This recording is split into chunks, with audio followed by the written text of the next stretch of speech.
Let's have a word of prayer. Our most kind and loving Heavenly Father, we thank you, Lord, for giving us this time to come into your presence once again on this wonderful Sabbath day. Though, Father, we are worshipping in our own homes, but you have said, where two or three are gathered in my name, you are there in their midst. And we believe, Father, that you are there now with us, wherever we are. We pray that you'll bless us, Father, for the Sabbath. Bless us and help us to keep it holy. Bless us with your presence, Father, in our lives. We thank you for all your mercies and benevolence upon each and every one of us, for your care and protection upon each and every one of us. And we pray that your continued presence will be with us as we worship you. Enable us to worship you in spirit and in truth, Father. For all these mercies I ask in Jesus' precious name. Amen. Good morning and happy Sabbath. Today our mission report topic is losing four sons in Poland. God blessed Velseva with four sons in Lodz, Poland. Then her son George died in a freak accident when he was 26. He had taken up running and while jogging near railroad tracks was sucked into the track by the wind of a fast passing train. Jack committed suicide at 28. He struggled with life and hanged himself. Selvig was 39 when he was beaten badly in a street mugging. He died in the hospital. Her last son, Jaroslav, was diagnosed with a brain tumor when he was 16. After multiple operations, he died at 33. Vilseva has no son to turn to her help in her old age. At 68, she is falling health. She had diabetes and has suffered two strokes. She has several back problems and walks with a cane. She has lost most of her sight and expects to go blind. My life hasn't been a bed of roses, she said. Even so, I can say that I am happy. In fact, I have never been as happy as I am now. Several years ago, a young medical student, Thomas, knocked on her house door with a free copy of a Science of the Time magazine. After that, he visited often to talk and offer encouragement. He helped her travel to a hospice to visit her dying son, Jerusalem. And he comforted her the day that he died. Tomek was the person in my life who helped me, Vilsiva said. He showed me God. After she lost her last son, she gave her heart to Jesus.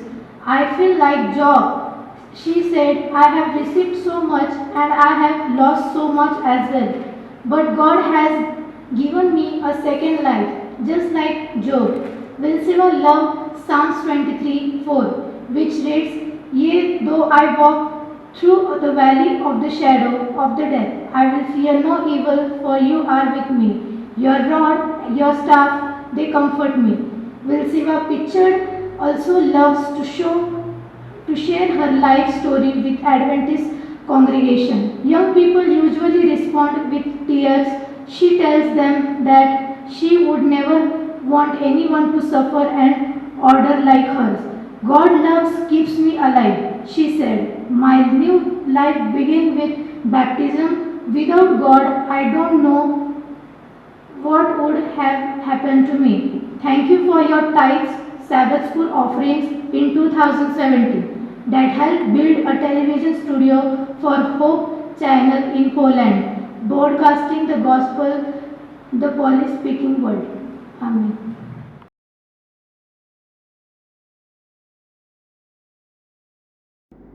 Happy साबत आप सबको और एक बार फिर स्वागत है आप सबका।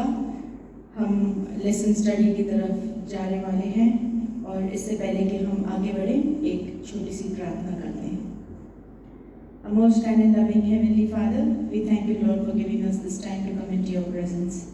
And we pray, Father, that as we open your word to learn more about you, we pray and request the presence of your Holy Spirit to guide us into understanding the scriptures in a better way.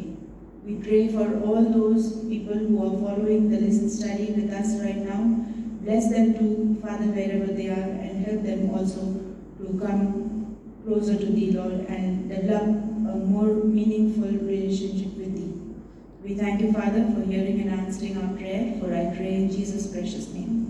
Amen. आज की lesson study है language, text end context, Mane भाषा, शब्द और संदर्भ। इस चीज़ के बारे में आज हम सीखने वाले हैं। मेमोरी टेक्स्ट डिटोनॉमी चैप्टर 31 वर्स 26 में से ली गई है।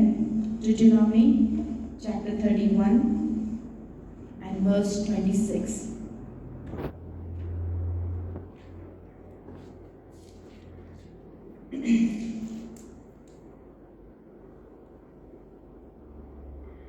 व्यवस्था की इस पुस्तक को लेकर अपने परमेश्वर यहोवा की वाचा के संदूक के पास रख दो कि यह वहाँ तुझ पर साक्षी देती रहे।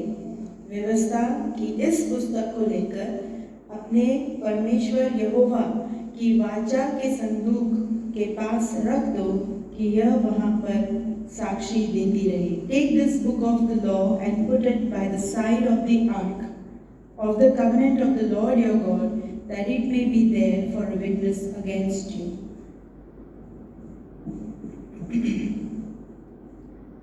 The book of law या तोरा जिसको हम बोलते हैं, जो मोसेस ने लिखी थी, उन किताबों को 10 कमांडमेंट्स 10 हुक्म के साथ आर्क के साइड में रखा गया था। और बुक ऑफ द लॉ वो किताब है जो हमारे खिलाफ हमारे विटनेस देती है कि इसके ज़रिए हमने परमेश्वर के साथ एक वचनबद्ध हम हुए थे। और लेकिन इस किताब को समझने के लिए, जैसे हमने पिछले हफ्ते और उससे पहले हफ्ते भी पढ़ा था कि नहमाया और एजरा ने लोगों को सबको इकट्ठा किया था और इस वाचा को समझाने की कोशिश करी थी और लोगों ने अपने कान लगाकर इस वाचा को सुना था और समझा था। उस वक्त जब नहमाया और एजरा ने बुक उनको समझाई थी, तब वो उनकी ही भाषा में उनको समझने के लिए बहुत आसान हुआ था।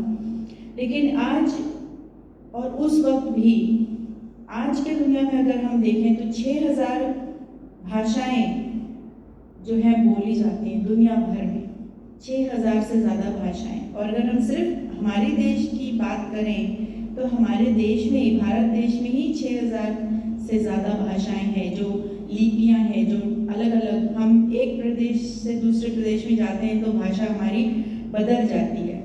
तो बाइबल को यहाँ पे लिखा गया है कि 600 भाषाओं में अनुवाद उसका कर चुके हैं लोग।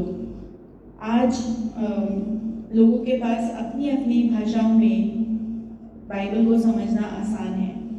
जो लोग ओरिजिनल लैंग्वेजेस, जो जिस लैंग्वेज में बाइबल लिखी गई थी, अगर उसको नहीं भी जानते हैं, लेकिन आज उनके अनुवाद के द्वारा अपनी भाषा में हम बाइबल जो है पढ़ सकते हैं। नए नियम और उसके कुछ पोर्शंस को तो 2500 लैंग्वेजेस में, 2500 भाषाओं में अनुवाद उनका किया है। ये खूब ढेर सारी भाषाएं हैं। फिर भी हम देखते हैं कि आधे से ज़्यादा लोग इन भाषाओं को भी नहीं जानते हैं, वो अपनी भाषा में बाइबल को नहीं प्राप्त कर सकते। 1.5 बिलियन लोगों के पास अभी भी पूरी तरीके से बाइबल उनके खुद की भाषा में अनुवाद नहीं की हुई। बहुत काम अभी बाकी है बाइबल सोसाइटीज़ के लिए। लेकिन फिर भी 7 बिलियन लोगों में से 6 बिलियन लोग बाइबल पढ़ सकते हैं। तो ये बहुत बड़ी बात है। जो सिर्फ 3 भाषा में होती थी बाइबल किसी टाइम पे, आज 6000 से ज़्यादा लैंग्वेजेस में बाइबल को ट्रांसलेट कर चुके हैं लोग। तो इसका क्या मतलब हुआ कि जैसे हमको हमारी किताब, हमारी बाइबल, हमारा पवित्र शास्त्र हमारी लैंग्वेज में मिला है, वो क्यों मिला है? ताकि हम उसको पढ़ें, ताकि हम उसको समझने की कोशिश करें।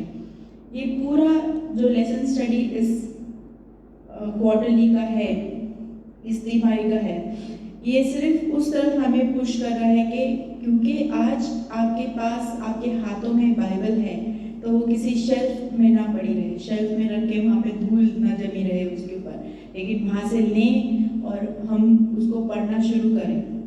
परमेश्वर क्यों चाहते हैं कि हम इस किताब को पढ़ें? क्योंकि जैसे हमने पिछले हफ्ते पढ़ा, क्योंकि इस किताब से हमको हमारे तारण का रास्ता जो है दिखता है। आप अगर फ्राइडे का मैसेज सुना होगा आपने, तो आपको पता चलेगा कि तारण हमारा क्यों ज़रूरी था, क्योंकि हम पापी हैं। पापी होने की वजह से हम परमेश्वर की नज़दीकी में नहीं जा सकते। परमेश्वर ने कई ज़रिए के द्वारा हमें अपनी तरफ खींचने की कोशिश करी है। अगर हम चारों ओर देखें, इस पाप भरी दुनिया में भी थोड़ी फिर भी खूबसूरती है, और उस खूबसूरती से परमेश्वर हमको अपनी तरफ खींचते हैं। और सबसे बड़ा ज़रिया जो परमेश्वर ने हमें दिया है वो ये बाइबल है। तो आज हमें फिर कहेंगे कि अगर आज हमें ये अपनी भाषा में हमको बाइबल मिली है, तो हमारा फ़र्ज़ बनता है कि हम रोज़ बाइबल का ध्यान करें, बाइबल को पढ़ें और उसके ऊपर मनन करें। इतना बड़ा आशीर्वाद परमेश्वर ने हमें दिया है। संडे की तरफ हम चलेंगे तो हमको ये पता चलता है, टॉपिक है अंडरस्टैंडिंग द स्क्रिप्चर्स। जैसे कि हम जानते हैं, पवित्र शास्त्र 66 किताबों से बना है। इट्स अ लाइब्रेरी, ये लाइब्रेरी है अलग अलग किताबों की। और 39 ओल्ड टेस्टमेंट में है, 27 बुक्स न्यू टेस्टमेंट में है। पूरी किताब एक बहुत बड़ा फॉरेस्ट है। पूरी किताब, पूरी बाइबल एक बहुत बड़ा फॉरेस्ट है, और उसके अंदर जो ये किताबें हैं अलग अलग, ये पेड़ हैं। तो हम अगर सिर्फ पेड़ों को देखेंगे तो हमको पूरा फॉरेस्ट नज़र नहीं आएगा। तो बहुत ज़रूरी है कि हम पूरी तरीके से स्क्रिप्चर्स को, पवित्र शास्त्र को समझने की कोशिश करें।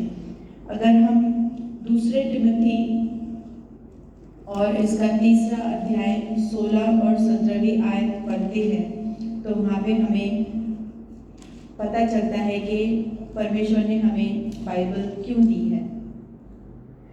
इंग्लिश में पढ़ूंगी। All scriptures is breathed out or inspired by God and is profitable for teaching, for reproof, for correction, and for training in righteousness, that the man of God may be competent, equipped for every good work.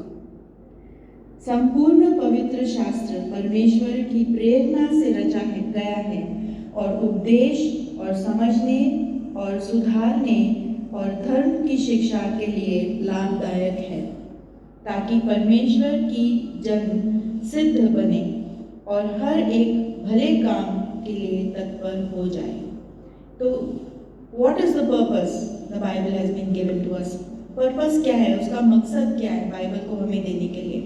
यहाँ से इस आयत से हमें 3 चीज़ें मिलती हैं कि पहली बात तो पवित्र शास्त्र परमेश्वर का जो इतिहास में परमेश्वर ने काम किया है, इतिहास में पूरे शुरू से लेके अब तक, वो पता चलता है कि हर इवेंट में, हर घटना में परमेश्वर का हाथ है और परमेश्वर की हुकूमत सबसे ऊपर है। आदमी चाहे कुछ भी सोच ले कि मैं ऐसा कर रहा हूँ या मैं वैसा कर रहा हूँ, लेकिन इन सब के अंदर परमेश्वर का मकसद जो है पूरा होता है। तो बाइबल हमें ये बताती है। दूसरी चीज़ बाइबल हमें बताती है, इससे सीख मिलती है कि जो साल्वेशन है या तारण का जो रास्ता है वो हमारे लिए बाइबल में प्रकट होता है। और तीसरी चीज़, परमेश्वर की इच्छा हमारे लिए क्या है, उसकी मर्जी हमारे लिए क्या है, वो रिवील हमें करती है। अगर हम कुछ एग्जाम्पल्स देखें बाइबल में से, जैसे कि पहली चीज़ अगर हम देखते हैं कि बाइबल हमें कैसे बताती है कि हिस्ट्री में गॉड ने क्या किया है, तो अगर हम डैनियल की किताब में देखें तो डैनियल का 2रा अध्याय, 7वां अध्याय, 8वां, 9वां अध्याय और 12वां अध्याय अगर हम ध्यान से पढ़ें तो वहाँ पे परमेश्वर ने 2300 साल तक की हिस्ट्री पूरी बता दी है। पूरे बैबीलोन, जब डैनियल बैबीलोन में थे तब से लेके आज तक की हिस्ट्री जो है बाइबल में पूरी तरीके से एक एक पॉइंट पे पूरी हो चुकी है। जिस तरीके से परमेश्वर ने बताया था उस तरीके से कंप्लीट हुई है।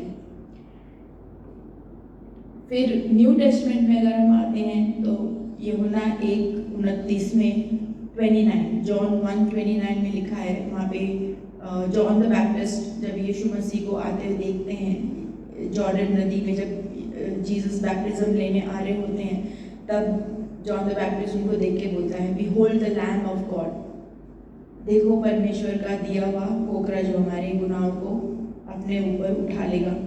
यहाँ पे भी जीसस के ऊपर कहीं भी प्रोफेसीज वो शब्द तक पूरी हो रही थी। तो ये हमको ओल्ड टेस्टमेंट और न्यू टेस्टमेंट में उसकी फुलफिलमेंट से पता चलता है। रोमन्स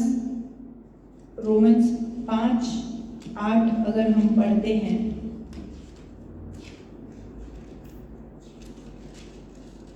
तो वहाँ पे लिखा है, परंतु परमेश्वर हम पर अपने प्रेम की भलाई इस रीति से प्रकट करता है कि जब हम पापी ही थे तभी मसीह हमारे लिए मरा। तो यहाँ पे परमेश्वर के लिए हमारा प्यार, परमेश्वर की तरफ से हमारा तारण किस तरह हुआ। हमको कोई ऐसा भलाई का काम नहीं करना पड़ा कि परमेश्वर हमसे प्यार करे, बल्कि जब हम पापी ही थे तब परमेश्वर ने अपने इकलौते पुत्र को हमारे लिए भेज दिया कि while we were yet sinners, Jesus died for us।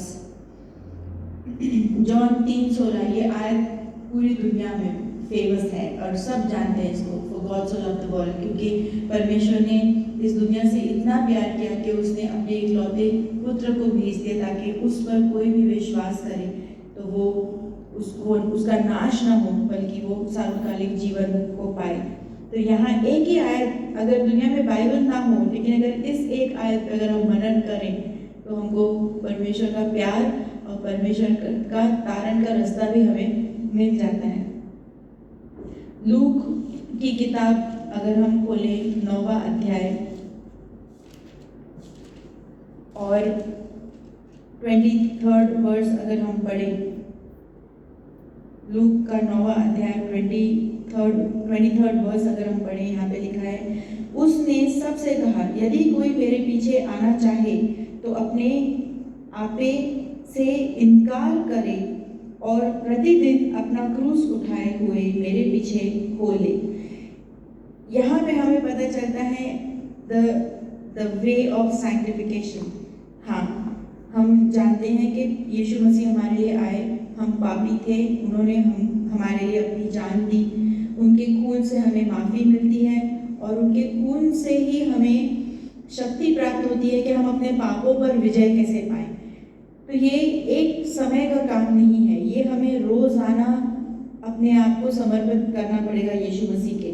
और यीशु मसीह हमें यहाँ पे उसका रास्ता भी बताते हैं कि अगर कोई मेरे पीछे आना चाहता है तो अपने अहम को या अपने आपे को, अपने सेल्फ को इनकार करे, उसका इनकार करे और अपना क्रूस उठाए हमारे पीछे लाए।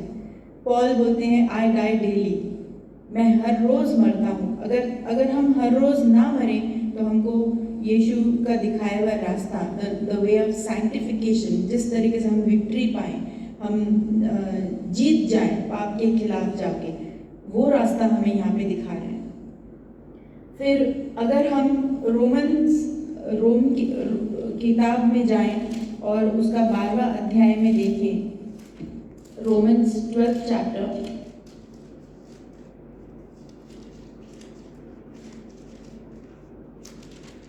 और 1 और 2 उसकी आयत पढ़ें। Romans 12:1 and 2।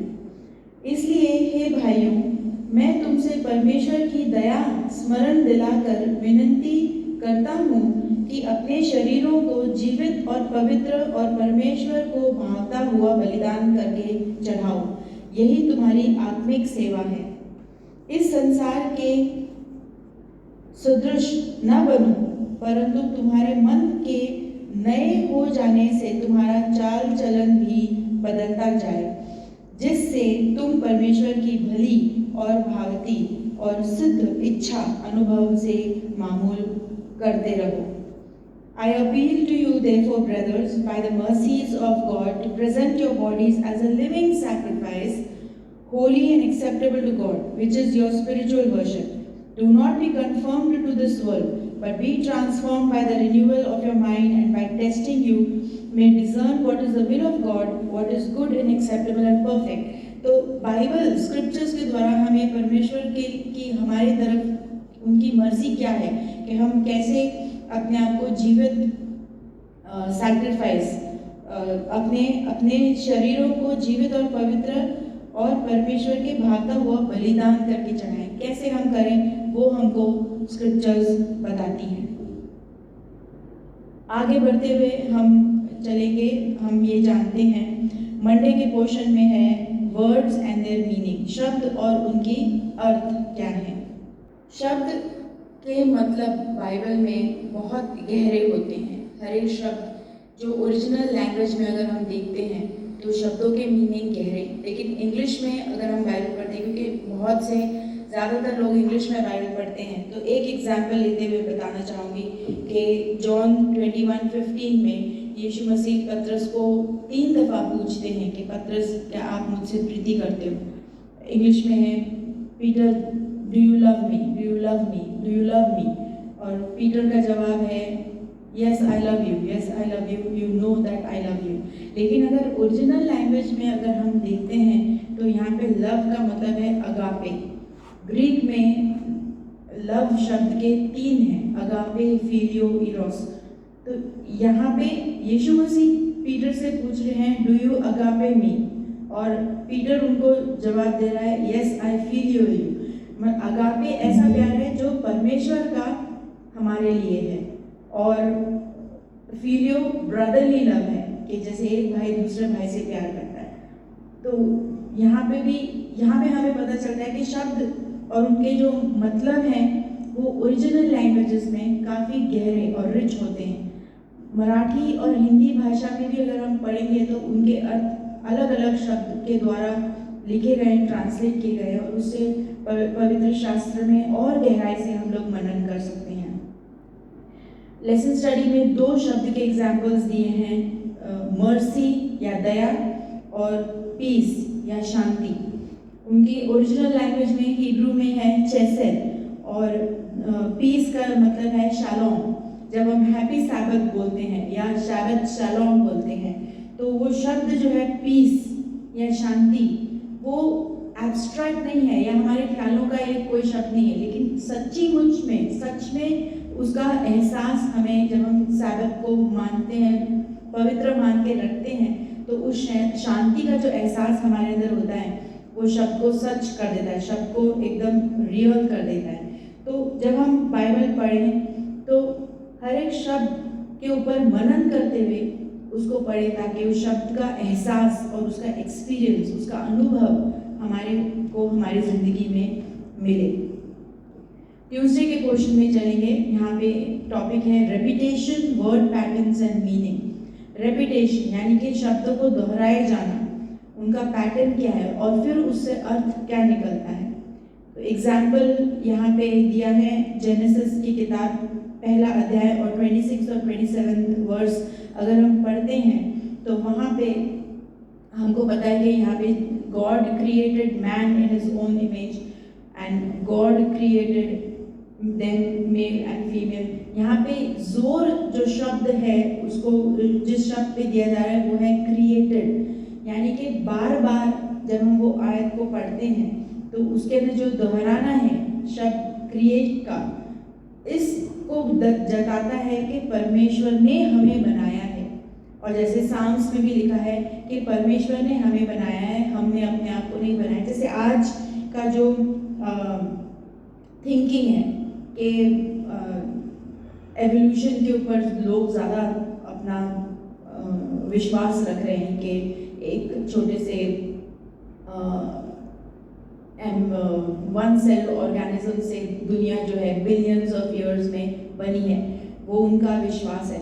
लेकिन अगर हम क्रिश्चियंस, अगर हम बाइबल को पढ़ते हैं और जो बाइबल कहती है उसको मान कर चलते हैं तो हमें एक एहसास ऐसा आएगा कि खुदा बाप ने, परमेश्वर ने हमें बनाया है, अपने इस प्रतिरूप का बनाया है। तो उससे हमारा फेथ और हमारा विश्वास जो है और ज़्यादा स्ट्रांग होता है।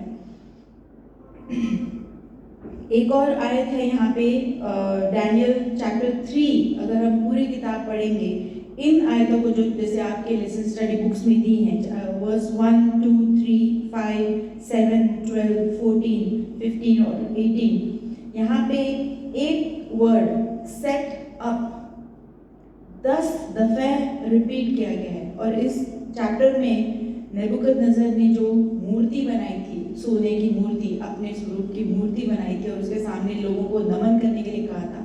यहाँ पे अगर हम ध्यान दें, मनन करें इसके ऊपर, तो हमें पता चलता है कि एम्फेसिस, जोर जो है इन शब्द पे दिया है, क्योंकि वो हमारा रिबेलियन परमेश्वर के खिलाफ, जो हम कुरान बोलते हैं, अगेंस्ट जाते हैं परमेश्वर, वो उसको एम्फेसिस वहाँ पे दिया जाता है। तो शब्दों को रिपीटेशन से जोर डाला गया है बाइबल में, ताकि हमको एक अनुभव मिले, हमको एक समझ हमारी बढ़े। वेडनेसडे के एक और वेडनेसडे में जाने से पहले एक और है, न्यू टेस्टमेंट में मैथ्यू 23 वर्स 37 में जीसस ने जेरूसलम से बाहर निकलते निकलते जब पलट के जेरूसलम को देखा तो जीसस बोलते हैं, ओ जेरूसलम जेरूसलम। यहाँ पे यीशु मसीह की पीड़ नज़र आती है, उनके अंदर जो दया जेरूसलम के लिए निकलती है वो नज़र आती है। और मार्था के लिए भी, O Martha Martha, you Mary has chosen the right thing, why don't you. तो फिर जब क्रूज पे थे Jesus, my God why have you forsaken me. तो ये रिपीटेशन जो है एक एम्फेसिस के लिए दिया है, एक जोर के लिए दिया गया है, ताकि हम सिर्फ उस शब्द को पढ़े ना, लेकिन उनके इमोशंस को भी हम समझ पाएं। वेडनेसडे के पोर्शन में चलते हैं। एक लाइन जो एलन वाइट ने लिखी थी, क्राइस्ट ऑब्जेक्ट लेसन पेज 111 में लिखा है, our salvation depends on a knowledge of the truth contained in scripture. इसका मतलब है कि हमारा तारण उस चीज़ पे निर्भर करता है जो सच का ज्ञान हमें पवित्र शास्त्र से मिलता है।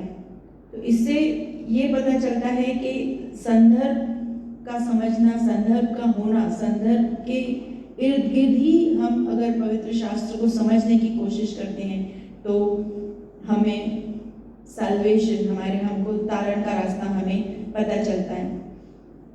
अगर हम सिर्फ शब्दों को लें या सिर्फ उनका मीनिंग समझें तो भी हमको पूरा चित्र जो है सामने नहीं आता, और किसी भी एक शब्द को लेके हमको हमारी सीख नहीं बनानी चाहिए, वो आउट ऑफ कॉन्टेक्स्ट हो जाता है या संदर्भ से बाहर चला जाता है।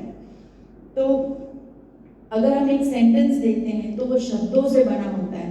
अगर हम सिर्फ एक ही शब्द को पकड़ के चलेंगे तो हमको मतलब उस पूरे सेंटेंस का, वाक्य का मतलब हमें समझ में नहीं आएगा। तो यहाँ पे इसका मतलब ये है,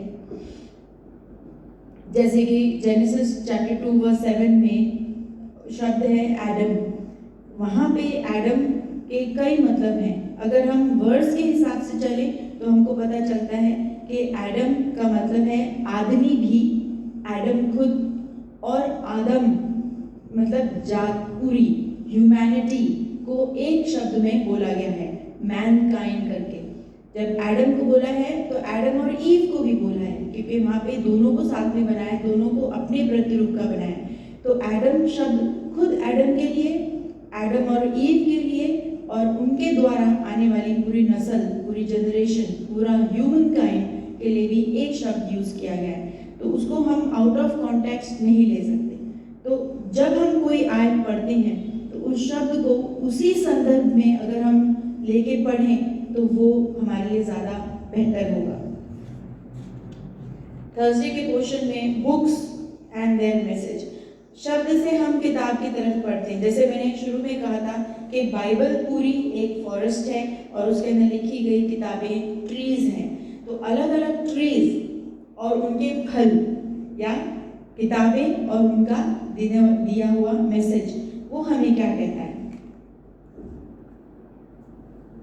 बाइबल की किताबें अलग अलग मकसद से अलग अलग टाइम पीरियड्स में लिखी गई थी और कई लोगों ने वो किताबें लिखी हैं। कई किताबों के लेखकों के बारे में हम जानते हैं क्योंकि किताबें खुद कहती हैं वो कि इस किताब का लेखक ये है, और कई किताबें ऐसी हैं जिनके लेखकों के बारे में हमें पता नहीं है। अगर हम सिर्फ एक छोटी सी एग्जाम्पल के लिए देखें कि बाइबल किस तरीके से लिखी गई है, हमको पता है कि पहली 5 बुक्स जो हैं वो मूसा ने लिखी, मोसेस ने लिखी गई है, और उनको हिब्रूज जो हैं तोरा के नाम से जानते हैं। जोशुआ से लेकर नहमाया तक किताबें हिस्टोरिकल हैं, वो इतिहास इज़राइल का उस टाइम का हमें बताती हैं। कुछ लेखक पता हैं, कुछ लेखक हमें पता नहीं है। तीसरा हिस्सा ओल्ड टेस्टमेंट का है, पोइट्री एंड विजडम। यहाँ पे 5 किताबें हैं, जो साम्स, प्रोवर्ब्स, एक्लीसियास्टिक्स और सॉन्ग ऑफ सॉलोमन्स। ये किताबें पोइट्री के दौरान हमें कई चीज़ें ऐसी बताती हैं, विजडम देती हैं, और एज एन एग्जाम्पल जैसे सॉन्ग ऑफ सॉलोमन, चर्च और जीसस का प्यार, उनके बारे में भी हमें इन किताबों से पता चलता है। इसके चौथा हिस्सा है ओल्ड टेस्टमेंट का प्रोफेसी। यहाँ पे 17 किताबें हैं जो मेजर और माइनर प्रॉफिट्स में बांटी गई हैं। यहाँ पे जैसे आइज़ाया की किताब अगर हमने ली तो आइज़ाया का बुक का लिखने का मकसद क्या था? आइज़ाया का मतलब है द लॉर्ड सेव्स, और आइज़ाया की किताब में यीशु के बारे में कई सारी प्रोफेसीज हैं।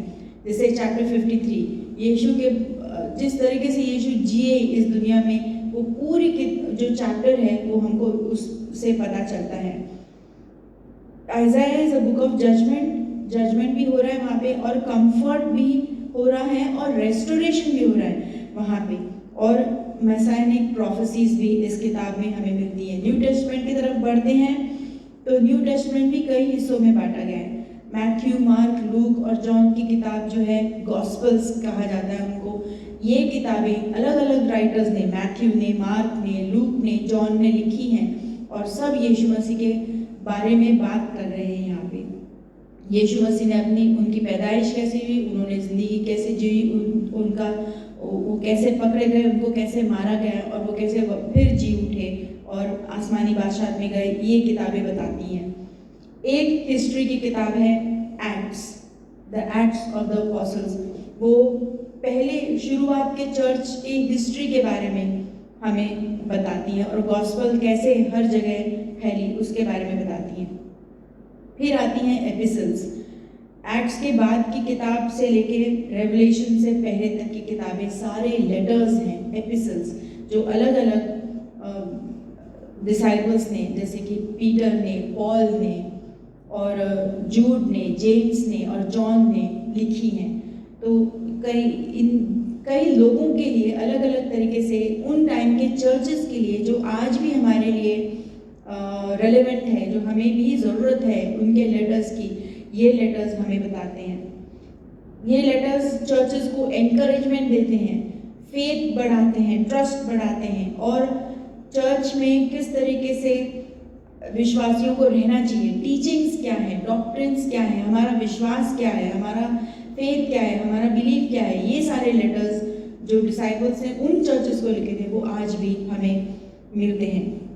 और बाइबल की आखिरी किताब रेवलेशन का थीम है the revelation of Jesus Christ. ये किताब प्रोफेसी है।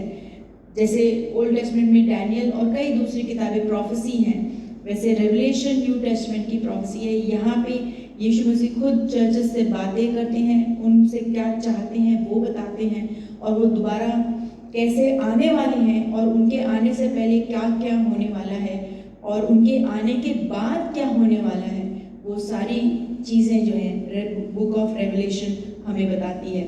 अगर हम पूरी किताब को जेनेसिस से रेवलेशन तक एक सिरे से अगर हम जोड़ें तो एक मोतियों की माला जैसी बन जाती है, कि एक सिरा, एक धागा सारे मोतियों को एक सूत्र में जड़े हुए पूरी बाइबल का संदेश यीशु मसीह ने हमारे लिए क्या किया, वो क्या करने वाले हैं, और हमसे क्या चाहते हैं, वो एक कड़ी बन जाती है। जेनेसिस में गार्डन से शुरू करते हैं जहाँ पे गिर गए, और रेवलेशन में फिर एक गार्डन है जो यीशु मसीह इस दुनिया को नया बनाने वाले हैं। एक सूत्र ये, आदमी बना, पाप में गिरा, यीशु मसीह आए, यीशु मसीह ने अपनी जान देकर आदमी को बचाया, आदमी को जीना सिखाया, और वो वापस आ रहे हैं और हमें सबको आसमानी बादशाह में लेके जाएंगे और फिर आएंगे ताकि इस दुनिया को नया बनाएं और वो हम उनके साथ हमेशा के लिए रहें। अगर इस फॉरेस्ट को देखा तब हम बाइबल एक एक किताब पढ़ते हैं, एक एक शब्द पढ़ते हैं, एक एक संदर्भ में उसको समझते हैं, तब बाइबल परमेश्वर हमसे क्या कहना चाहते हैं तब जाके हमको समझ में आएगा। आखिर में सिर्फ सेकंड टिमोथी दूसरा अध्याय और 15वीं आयत पढ़ के मैं खत्म करना चाहूंगी।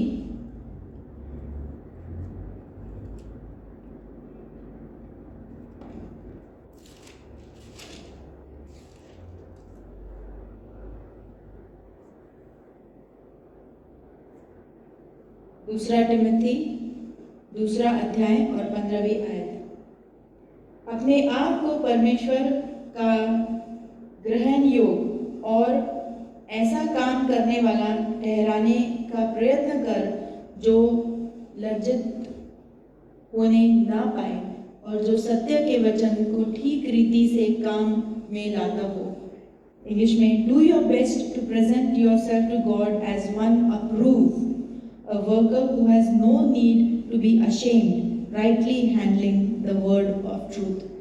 ये अगर हमें समझ में आए तो हम आशीर्वादित होंगे कि परमेश्वर की किताब को, परमेश्वर की वचन को हम सही तरीके से समझने की कोशिश करें। यही परमेश्वर हमसे चाहते हैं। We'll close in prayer. Our most kind and loving Heavenly Father, we thank you, Lord, for blessing us with the Sabbath.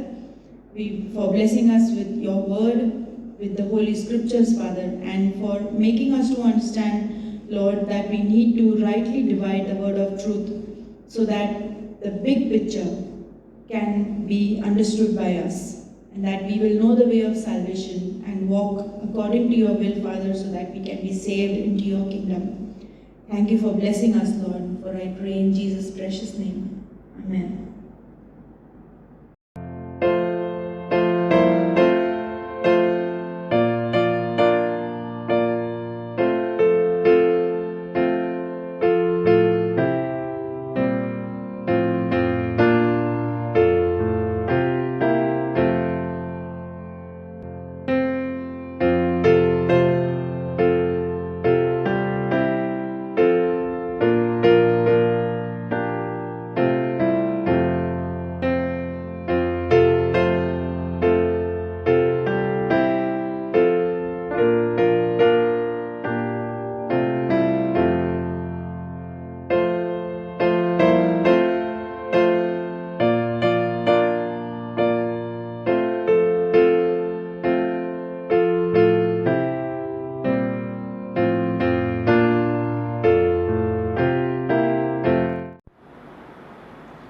Arise, shine, for your light has come, and the glory of the Lord is risen upon you. उठ, प्रकाशमान हो, कारण प्रकाश तुझ्याकडे आला आहे. परमेश्वराचे तेज तुझ्यावर उदय पावले आहे. या वचनाने मी आपल्या सर्वांचं स्वागत करतो. Happy Sabbath to you all. I welcome each one of you for this divine service.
this time I take this privilege to show our gratitudes to Corona warriors as our doctors, nurses, cleaning staff, government officers, prime ministers, home ministers, and our chief minister of Maharashtra, and our police department, social media, and social workers. We thank you all for your service and war against coronavirus within the earth. May God bless you all, bless your families as we pray for you to stay safe at home. आम्ही सर्व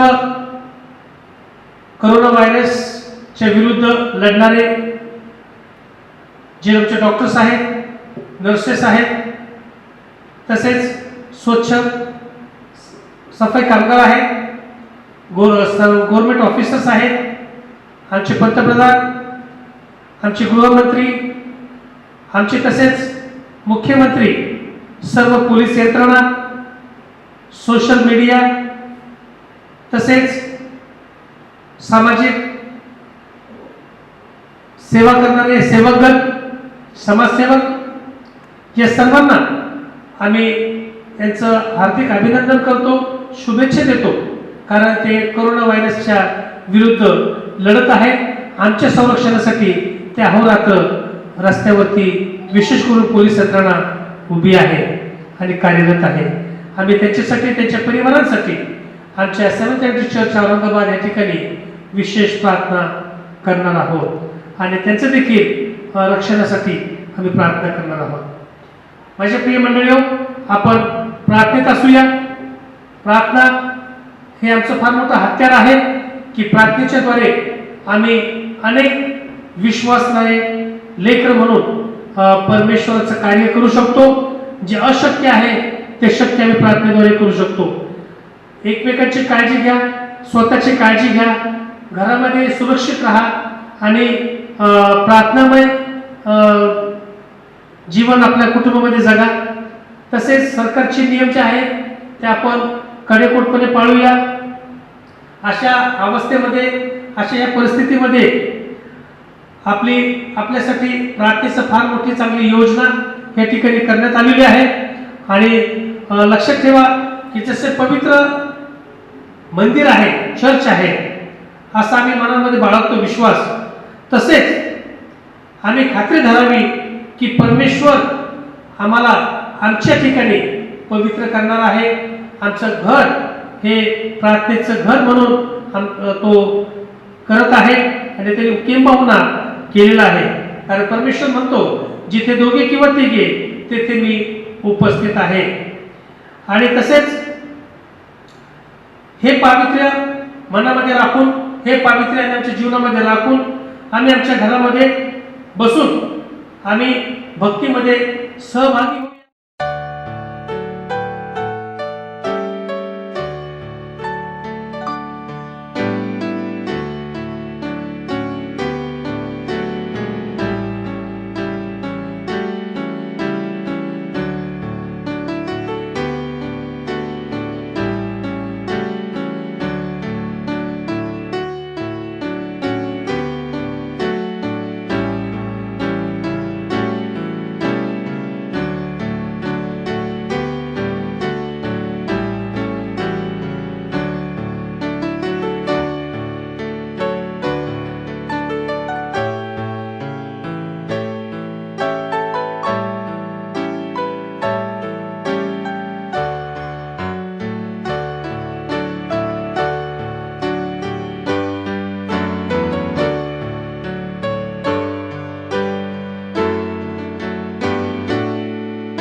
आज आमच्यामध्ये सांगितल्याप्रमाणे देवाचे वक्ते आहेत Mrs advocate Mrs Sharda त्रिभुवन.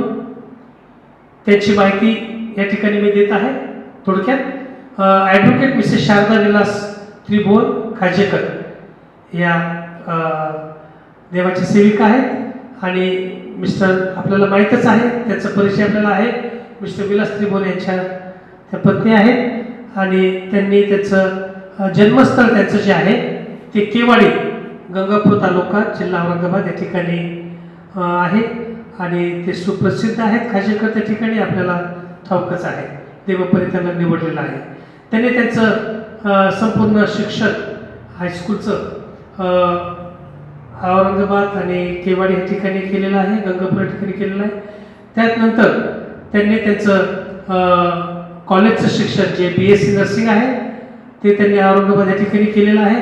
तसेच त्यांनी LLB सुद्धा कंप्लीट केलेली आहे.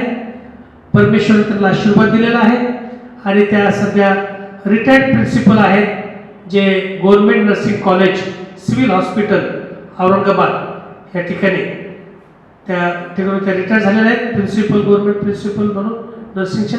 आणि तसेच सध्या त्या छावणी चर्च औरंगाबाद या ठिकाणी देवाच्या सेवेसाठी कमिटीमध्ये आहेत आणि त्यांच्याकडे काही पदभार देखील या ठिकाणी देण्यात आलेला आहे. याबद्दल त्यांचं हार्दिक अभिनंदन. आणि परमेश्वराने त्यांना 2 लेकरांचे आशीर्वाद दिलेले आहेत, निखिल आणि मेघना. तसेच त्यांना सून आहे, परमेश्वराने दिलेली आहे, तानिया. आणि त्यांना नात सुद्धा आहे, जिचं नाव आथाली आहे. आणि परमेश्वर बापाने त्यांना परमेश्वराच्या सेवेसाठी निवडलं आणि आज ते आमच्या छावणी मंडळीला देवाच्या वचनातून बोध करत असताना देवक त्यांच्या जीवनाला स्पर्श करो. आणि इथून पुढचा सर्व समय मी त्यांच्याकडे संदेशासाठी देत आहे.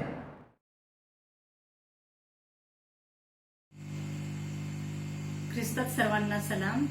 हॅपी सॅबथ. परमेश्वराच्या वचनामध्ये जाण्या अगोदर आपण 2 शब्दाची प्रार्थना करूया. हे सर्व समर्थ देवा, शब्दात दिवशी तुझी उपकार, स्तुती व भक्ती आराधना करण्यासाठी ही संधी उपलब्ध करून दिलीस, तुझे उपकार मानते. पवित्र वचनावर आशीर्वाद पाठव, प्रत्येकाच्या अंतःकरणाला स्पर्श कर व सर्वांचे तारण कर. येशूच्या नावाने मागते, आमेन.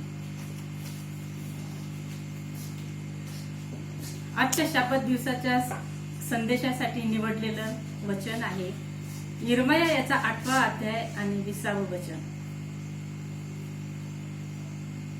यिर्मया 8:20. ते म्हणाले, सुगी सरली, हंगाम आटोपला, पण आमचे तारण झाले नाही. ते म्हणाले, सुगी सरली, हंगाम आटोपला, पण आमचे तारण झाले नाही.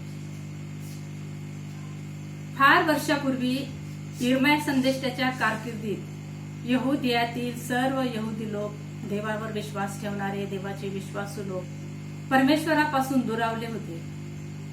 ते सर्व अमंगळ कृत्य, परमेश्वराच्या विरुद्ध असणारे सर्व कृत्य करत राहिले.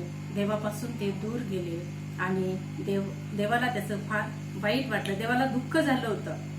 एवढं सर्व काही सर्वांनी, संदेष्टांनी वगैरे त्यांना समजावून सांगितलेलं आहे आणि त्यांना सांगितलेलं आहे की ह्या सर्व गोष्टीपासून तुम्ही दूर व्हा, परमेश्वराकडे या, आपल्या पापांची क्षमा मागा. परंतु हे त्यांना पटलेलं नाही आणि त्यांना जे करायचं तेच ते करत राहिले. जे काही परमेश्वराच्या दृष्टीने सर्व वाईट होतं, दुष्ट होतं, कपट होतं, व्यभिचार होता आणि सर्व परमेश्वराच्या वचनाविरुद्ध जे काही करता आलं ते सर्व ते करत होते. आणि अशा पद्धतीने त्यांचं पाप दिवसेंदिवस वाढत चाललेलं होतं. मग परमेश्वराने त्यांना सुधारावं किंवा त्यांच्यामध्ये सुधारणा घडून यावी म्हणून बाबिलोनवर झालेला न्याय हे त्यांच्या समोर एक उदाहरण म्हणून दाखवून दिलं. तरी सुद्धा यहुदी लोकांमध्ये कुठलाही फरक पडलेला नाही आणि त्यांनी त्यांचं नित्याचा कार्यक्रम चालूच ठेवलेला होता. अशा पद्धतीने त्यांचे पाप वाढत गेलेले आहेत.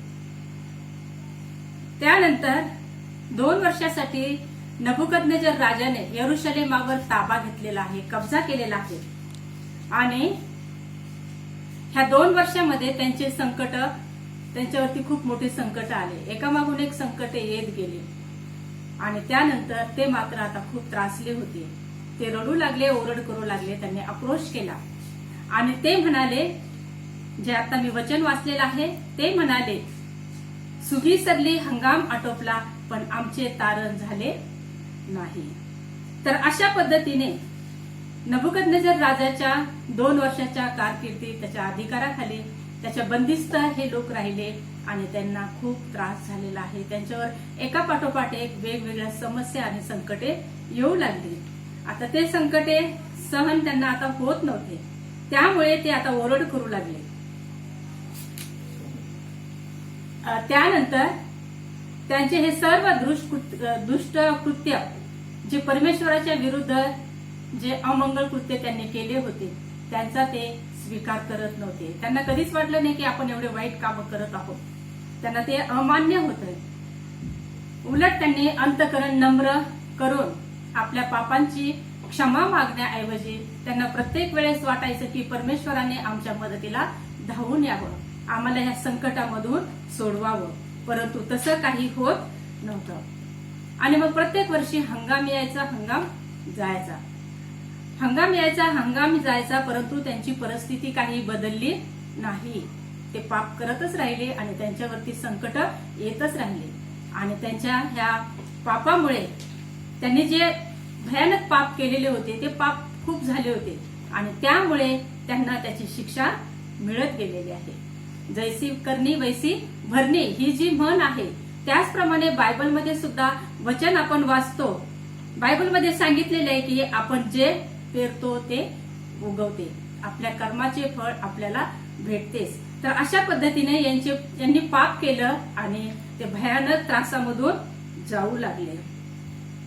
आता यहुदी लोक इथे खूप त्रस्त झाले होते आणि ते वैतागून गेले होते आणि त्यानंतर मग ते प्रश्न विचारू लागले. वैतागून हे प्रश्न कोणते विचारत होते तर यिर्मयाचा 8वा अध्याय आणि 22व्या वचनामध्ये कोणता प्रश्न त्यांनी विचारला हे आपण बघूया. गिलादात मलम नाही काय, तेथे कोणी वैद्य नाही काय, माझ्या लोकांच्या कन्येचे पाय का बरे झाले नाहीत. हा प्रश्न त्यांनी विचारलेला आहे. गिलादात मलम नाही काय, तेथे कोणी वैद्य नाही काय, माझ्या लोकांच्या कन्येचे पाय बरे का झाले नाही. आता त्यांच्याकडे महान वैद्य होता प्रभू येशू ख्रिस्त आणि त्यांच्या जखमेवर त्यांच्या संकटावर लावायचा मलम येशूचे रक्त होते. परंतु या ठिकाणी काय झालेलं आहे, हे यहुदी लोक ह्या महान वैद्याकडे कधी गेलेच नाहीत आणि त्यांनी मलम किंवा हे औषध मागितले नाही. तेव्हा त्यांचं संकट, त्यांचा त्रास कसा कमी होईल.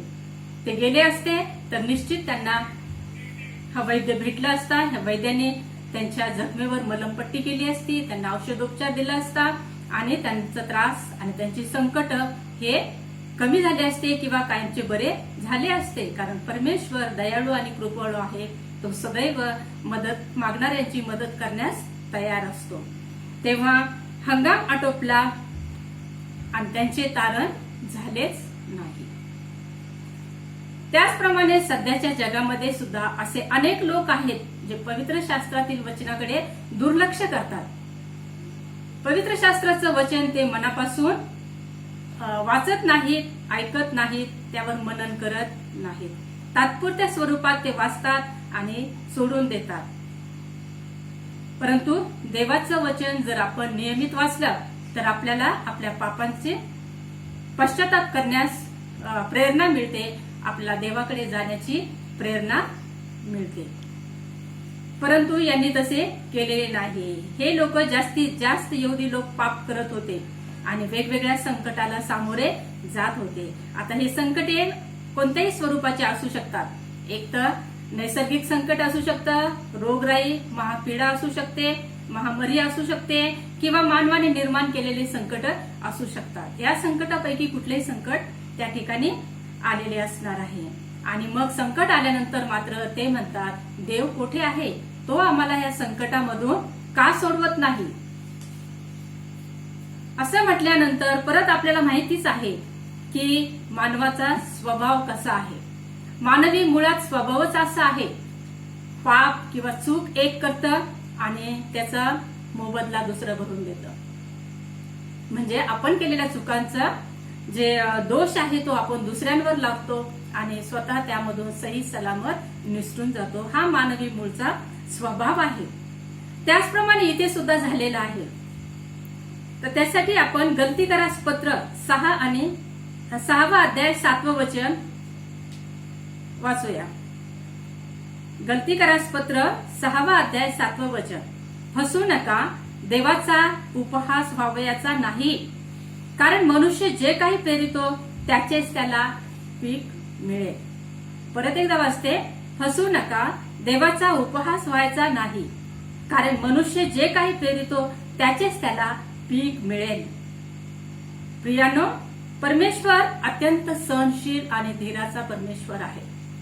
परमेश्वर सहनशील आहे आणि तो सहनशील याच्यासाठी आहे की मानव जातीला, मनुष्याला पश्चाताप करण्यासाठी मोठा कालावधी मिळावा, त्यासाठी तो सहनशीलता आहे.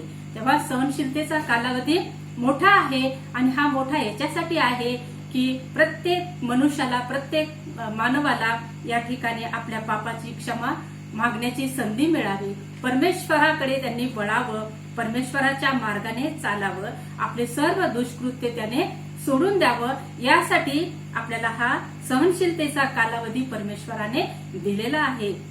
तेव्हा ह्या कालावधीमध्ये आपण फायदा घेतला पाहिजे, सकारात्मक दृष्टिकोनातून आपण कामाला लागलो पाहिजे आणि खरोखरच सर्व आपले वाईट मार्ग सोडून परमेश्वराचा मार्ग आपण निवडला पाहिजे, त्याच्याकडे वळलं पाहिजे.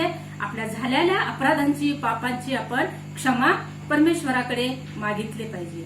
परंतु बरेच जण काय करतात, तर ह्या कालावधीचा किंवा ह्या परमेश्वराने दिलेला सहनशीलतेचा कालावधी याचा ते सरास एक परवानगी म्हणून उपयोग करतात. कशासाठी, तर अजून जास्तीचे पाप किंवा हे दुष्कृत्य करण्यासाठी. ही अतिशय खेदाची गोष्ट आहे. तेव्हा पाप आपण करायची आणि याची शिक्षा दुसऱ्यांना मिळायची. तर या ठिकाणी याचं चांगलं उदाहरण आहे, ते म्हणजे पाप आपण जगामध्ये आल्यानंतर केलेलं आहे आणि त्याची शिक्षा आपण येशू ख्रिस्ताला दिलेली आहे. प्रभू येशू ख्रिस्ताने या सर्व पापाचा बोजा उचललेला आहे आणि त्यानं त्याची केवढी मोठी त्यानं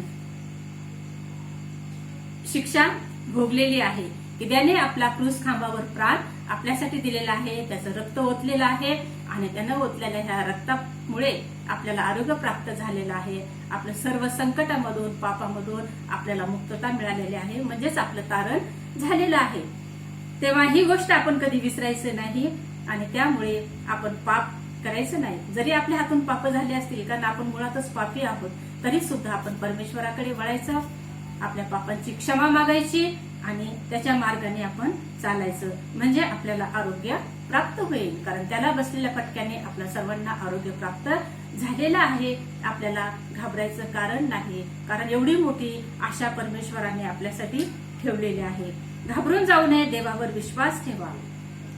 1 पेत्र 1 अध्याय 18 आणि 19 ह्या वचनामध्ये काय म्हटलेलं आहे, कारण वाढ वडिलांच्या परंपरेने चालत आलेल्या तुमच्या निरर्थक वागणुकीपासून सोने, रुपे अशा नाशवंत वस्तूंनी नव्हे, तर निष्कलंक व निर्दोष कोकरा असा जो ख्रिस्त त्याच्या मूल्यवान रक्ताने तुम्ही मुक्त झाला आहात. परत एकदा मी हे वचन वाचते, फार सुंदर आहे.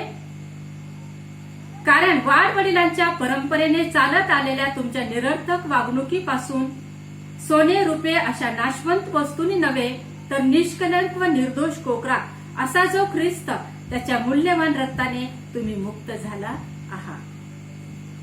त्यानंतर दुसरं एक वचन मी परत वाचत आहे. इफिसकरास पत्र 2 अध्याय आणि 8 वचन.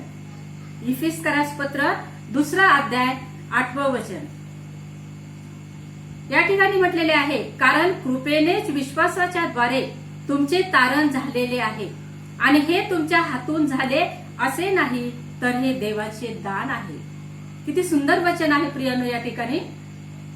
कारण कृपेनेच विश्वासाच्या द्वारे तुमचे तारण झालेले आहे आणि हे तुमच्या हातून झाले असे नाही, तर हे देवाचे दान आहे.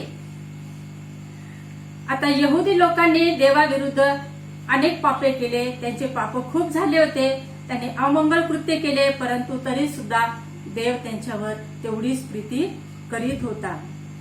आणि या ठिकाणी परत म्हटलेलं आहे की आपले पापाची तात्पुरती जी शिक्षा आहे ही टळली जाऊ शकत नाही. जेव्हाच्या तेव्हा शिक्षा मिळते आणि ती मिळतच राहणार.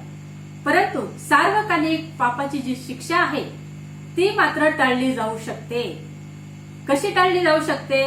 तर जर आपण त्या कालावधीमध्ये परमेश्वराकडे वळलो, आपल्या पापाचं प्रायश्चित केलं, क्षमा मागितली, तर परमेश्वर आपलं तारण करेल, आपल्या पापापासून आपल्याला सोडवेल, मुक्त करेल.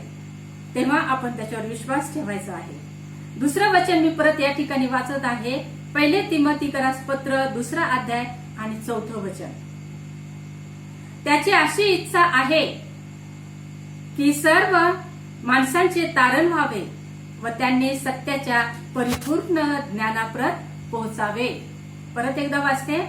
त्याची अशी इच्छा आहे की सर्व माणसांचे तारण व्हावे व त्यांनी सत्याच्या परिपूर्ण ज्ञानापर्यंत पोहोचावे. त्यानंतर दुसरं एक वचन मी या ठिकाणी वाचत आहे. 2 पेत्र 3 अध्याय 9 वचन. 2 पेत्र 3 अध्याय आणि 9 वचन. कित्येक लोक ज्याला विलंब म्हणून म्हणतात तसा विलंब प्रभू आपल्या वचनाविषयी करीत नाही, तर तो तुमचे धीराने सहन करतो. कोणाचा नाश व्हावा अशी त्याची इच्छा नाही, तर सर्वांनी पश्चाताप करावा अशी आहे. परत एकदा हे वचन वाचते. कित्येक लोक ज्याला विलंब म्हणून म्हणतात तसा विलंब प्रभू आपल्या वचनाविषयी करीत नाही, तर तो तुमचे धीराने सहन करतो. कोणाचा नाश व्हावा अशी त्याची इच्छा नाही, तर सर्वांनी पश्चाताप करावा अशी आहे. आणि म्हणून मिळालेल्या प्रत्येक संधीचा मनुष्याने फायदा करून घेतला पाहिजे. कारण वेळ कमी आहे. आपले सर्व पापी मार्ग सोडून आपण परमेश्वराकडे वळायला पाहिजे. त्याचा स्वीकार केला पाहिजे. त्याच्या वचनावर आपण विश्वास ठेवला पाहिजे. वचनाचं मनन केलं पाहिजे. दररोज त्याचं वचन वाचून गुडघे टेकून नम्र अंतकरणाने आपण त्याच्याकडे गेलं पाहिजे. प्रार्थना केली पाहिजे. आपल्या सर्व अपराधांची आपण त्याच्याकडे क्षमा मागितली पाहिजे. तो केव्हाही त्याच्याकडे गेलेल्यांनी त्यांना तो क्षमा करतो. कारण रात्र लवकर लवकर येत आहे, हंगाम आटोपत आहे, तुमचे आमचे तारण झाले का? या ठिकाणी काय म्हटलेलं आहे? कारण रात्र लवकर लवकर येत आहे, हंगाम आटोपत आहे, तुमचे आमचे तारण झाले का? कारण परमेश्वराचे येणे जवळ आलेले आहे आणि आपण या शेवटच्या काळामध्ये आणि कृपेच्या काळामध्ये आपलं जीवन जगत आहोत. परमेश्वराने आपल्यासाठी सहनशीलतेचा जो कालावधी ठेवलेला आहे, तर त्यासाठी आपण परमेश्वराकडे वळूया, आपल्या पापाची क्षमा मागूया आणि त्या कालावधीचा आपण चांगल्या सकारात्मक दृष्टिकोनाने स्वीकार करूया, त्याचा फायदा करून घेऊया आणि खरोखर आपण परमेश्वराचे विश्वासू लोक आहोत, तर त्याच्या विश्वासामध्ये राहूया, टिकून राहूया शेवटपर्यंत. त्याच्यासाठी आपण नम्र अंतकरणाने त्याचा स्वीकार करूया. एवढे बोलून मी माझे हे संदेश संपवते. परमेश्वर या वचनावर, या संदेशावर आशीर्वाद पाठवो. धन्यवाद.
स्वर्गातील प्रेमळ पित्या, आम्ही तुझे मनापासून उपकार मानतो प्रिय प्रभू.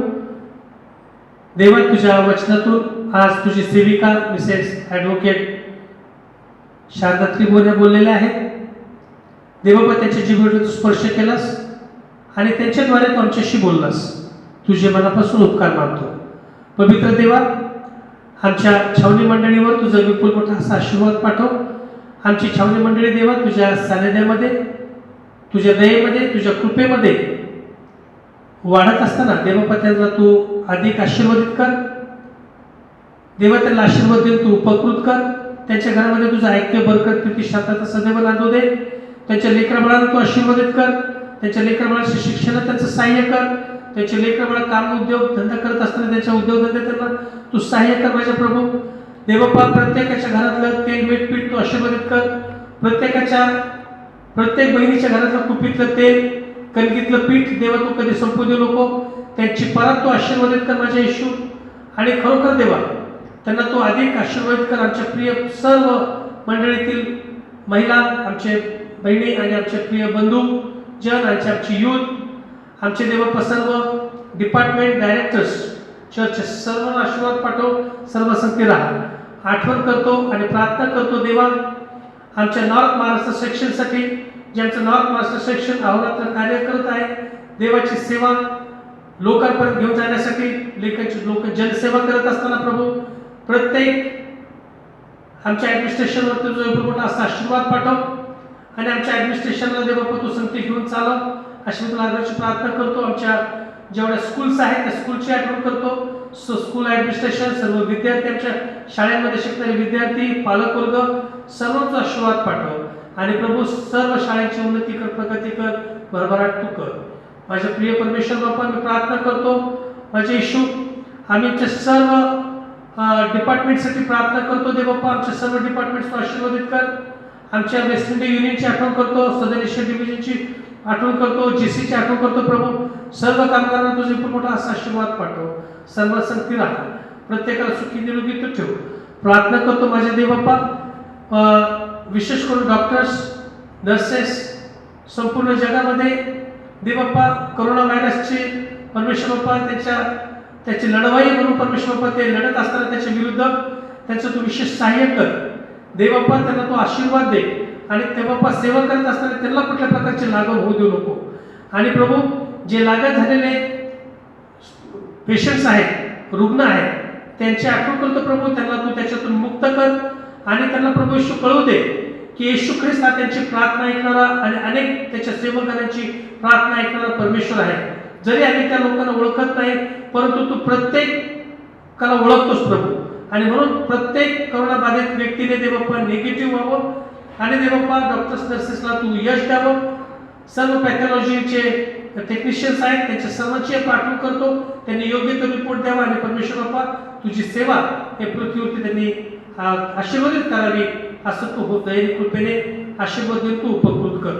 प्रिय परमेश्वर बाप्पा, आमचे सर्व पोलीस यंत्रणा त्यांच्यावर आशीर्वाद पाठवते. अहोरात्र देवबाप्पा रस्त्यावर उतरून देवबाप्पा जनतेची सेवा करत आहे. देवबाप्पा, त्यांना तू आशीर्वाद दे. त्यांच्या घरी त्यांच्या कुटुंब लेकरांना तू आशीर्वादित कर, त्यांचं रक्षण कर.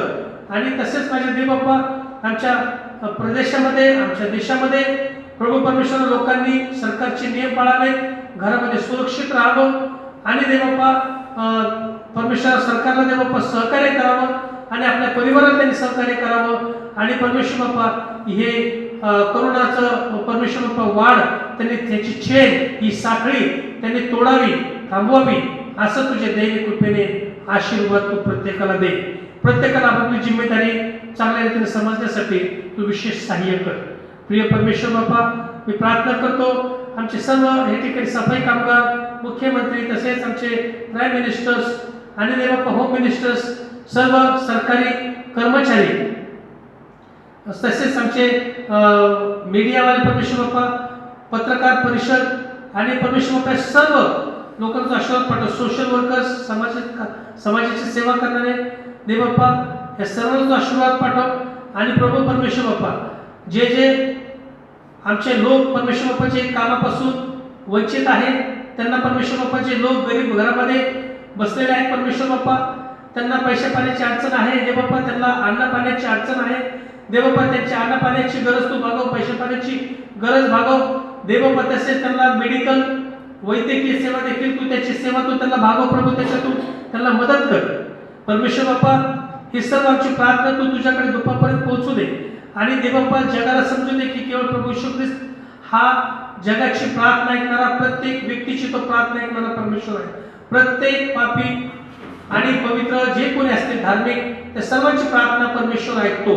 आणि देवबापा तू पापाचा नायनाट करण्यासाठी हे जगावरती मध्ये आलेला आहेस आणि म्हणून प्रभू परमेश्वर बाप्पा या जगात मधून पापाचा नायनाट तू करत असताना परमेश्वर बाप्पा आम्ही तुझ्या मनापासून उपकार मानतो की देवबापा पापाला तू नायनाट करत नाहीस तर पापाला तू नायनाट करत आहेस आणि म्हणून या तुझ्या दयेबद्दल आम्ही तुझ्या मनापासून उपकार मानतो.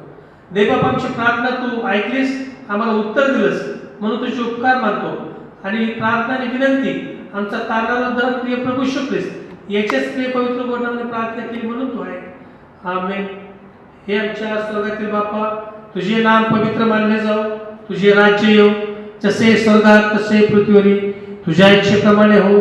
आमची रोजची भाकर आज आम्हाला दे आणि जशाने आमच्या गुन्हे सोडले आहेत तसेच आमचे गुन्हे तू आम्हाला सोड आणि आम्हास परीक्षेत आणू नकोस तर आम्हास वाईटापासून सोडव, कारण की राज्य, सामर्थ्य आणि गौरव ही सर्व काळ तुझीच आहे. आमेन. आणि आता आपला स्वर्गीय देव बापाची प्रीती, प्रभू येशू ख्रिस्ताची कृपा आणि पवित्र आत्म्याची सहभागिता देवाच्या तुम्हा सर्व प्रियजनांसोबत, विशेष करून बाधित परिवारांसोबत, बाधित जनांसोबत आणि जे बरे झालेले आहेत त्यांच्यासोबत आणि सर्व प्रार्थना केलेल्या सर्व यंत्रणांबरोबर, पोलीस यंत्रणांबरोबर, डॉक्टर्स नर्सेस बरोबर, मुख्यमंत्री प्राईम मिनिस्टर सोबत आणि आमच्या जगातल्या सर्व समाजसेवकांसोबत आता आणि पुढे सदा सर्वदा असो.